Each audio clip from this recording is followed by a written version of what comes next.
Estamos de volta com Rotary Comunidade.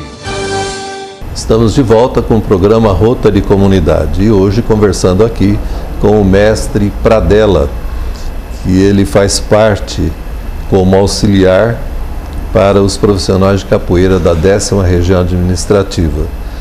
O mestre, o senhor acaba de me falar a respeito do COMIR, desse Conselho Municipal, e isso tem muito a ver com a questão da cidadania, da igualdade racial.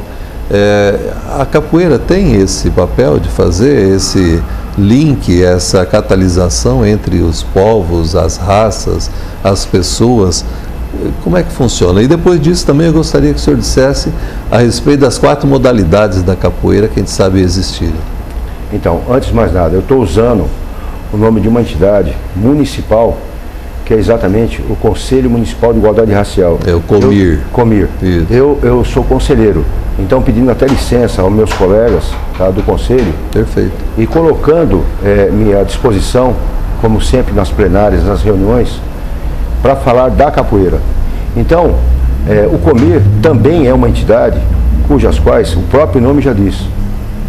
E a capoeira, nós passamos por vários processos.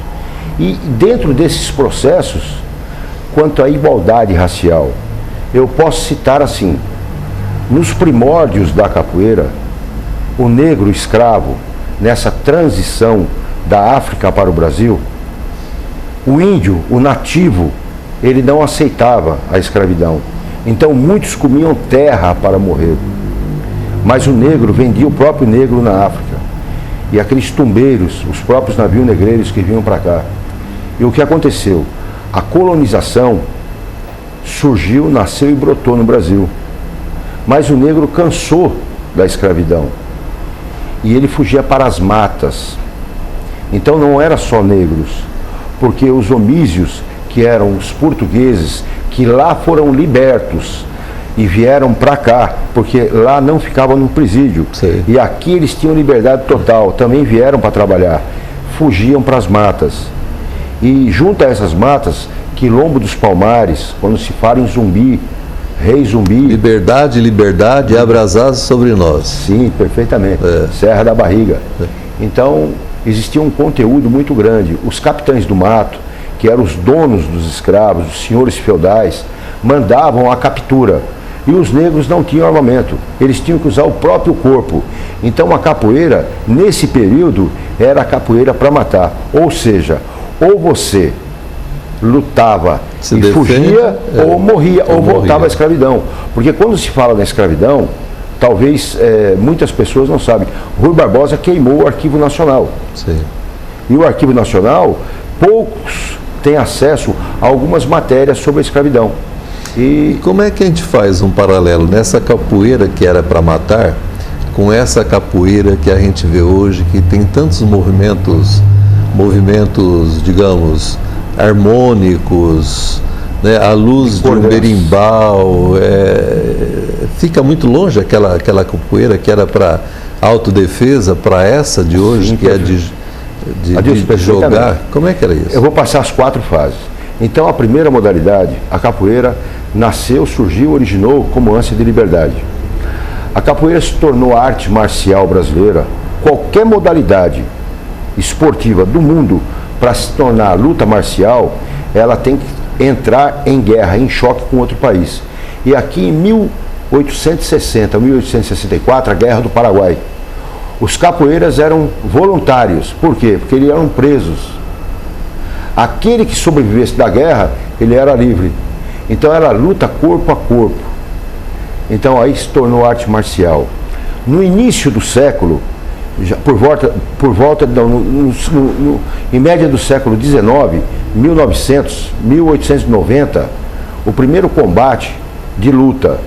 Em 2003 a 2009, a capoeira se confrontou com várias modalidades de luta de outros países. Um exemplo, Macaco Velho era negro siriaco. No Rio de Janeiro, em 1909, fez um combate com um campeão mundial de jiu-jitsu e ganhou. Então ela passou também a ser uma luta de competição. Mais respeitada, fincou raízes dentro do cenário desportivo. Perfeitamente. E aí nós temos vários mestres de capoeira que trabalharam por esse engrandecimento. E foi exatamente na década de 30, quando o mestre Bimba instituiu a capoeira codificada, através do quê? De alunos universitários em Salvador. Ele tirou a capoeira da marginalidade propriamente dita. Sim. Porque o Código Penal nosso proibia a capoeira como vadiação. E aí, em 1937, mestre Bimba foi reconhecido pelo Departamento de Educação Física, que na época que era Saúde Pública. Sim. E registrou a primeira academia. E assim, em 1942, veio Bimba, veio Pastinha, mestre Pastinha, também um grande cultuador da outra capoeira que passou a ser chamada de capoeira Angola. Então ficou capoeira regional, o estilo capoeira Angola, a capoeira de formação. Já em 54, no Palácio do Governo, em Salvador, aí Getúlio Vargas, isso documentado, cita o seguinte: esta é a verdadeira e genuinamente arte marcial brasileira, a capoeira. E aí, por volta de 60, a capoeira já foi introduzida, principalmente na Polícia Militar em Guanabara, no estado do Rio de Janeiro. E aí, já nos meados de 70, em 72, a capoeira passou a ser documentalmente oficializada como desporto oficial. Em 74, constituído a primeira federação de capoeira do mundo, Federação Paulista de Capoeira. Em 92, constituído a Confederação Brasileira. Em 99, a Federação Internacional de Capoeira. Em 2007, reconhecida e tombada como Patrimônio Histórico do Bem Material Brasileiro.